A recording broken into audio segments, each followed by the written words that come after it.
ACI premier প্লাস্টিকের সৌজন্যে শ্রীলঙ্কা বাংলাদেশ সিরিজের খবর।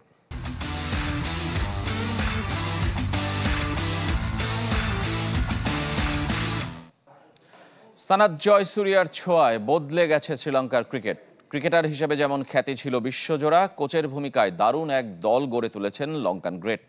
বাংলাদেশকেও দেখছেন ঠিক একই অবস্থায়। তারকা ক্রিকেটারদের বিদায়ে সময় দেওয়ার পাশাপাশি কর্মকর্তাদের চ্যালেঞ্জ নেয়ার পরামর্শ তার।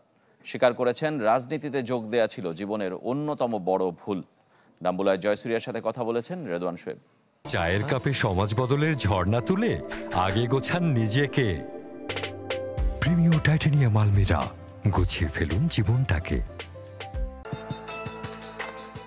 2023 বিশ্বকাপ ব্যর্থতায় চ্যাম্পিয়ন্স ট্রফি খেলা হয়নি শ্রীলঙ্কার। ধুঁকতে থাকা দলটায় নতুন প্রাণের সঞ্চার করেন একজন, তিনি সানাত জয়সুরিয়া। ঠিক এক বছর আগে হেড কোচের অন্তর্বর্তী দায়িত্ব নিয়ে বদলে দেন জাতীয় দলকে।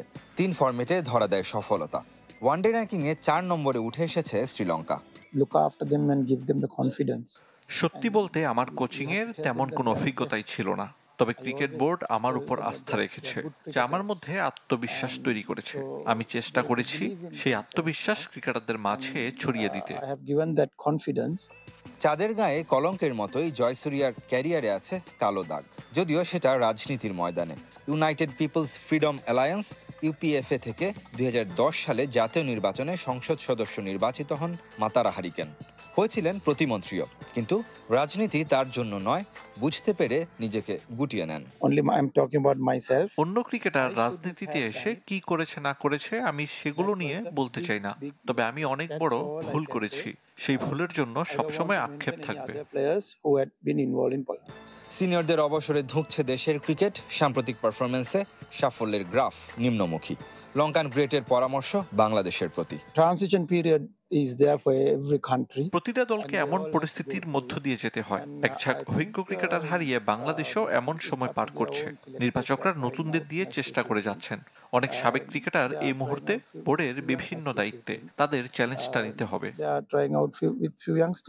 90-এর দশকে দেশের ঘরোয়া ক্রিকেটে বিচরণ ছিল হার্ড হিটার জয়সুরিয়ার।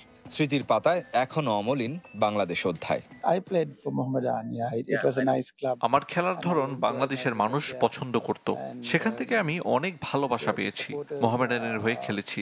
ক্লাবের প্রতি সমর্থকদের ভালোবাসা আমাকে মুগ্ধ করেছে। শুধু ক্রিকেটার কিংবা কোচ নয়, নির্বাচক হিসেবেও সফল ছিলেন জয়সুরিয়া। 2014 সালে প্রধান নির্বাচক থাকাকালীন টি-20 বিশ্বকাপ এবং এশিয়া কাপ চ্যাম্পিয়ন হয়েছিল শ্রীলঙ্কা। রেদওয়ান শোয়েব, চ্যানেল 24, কলম্বো, শ্রীলঙ্কা।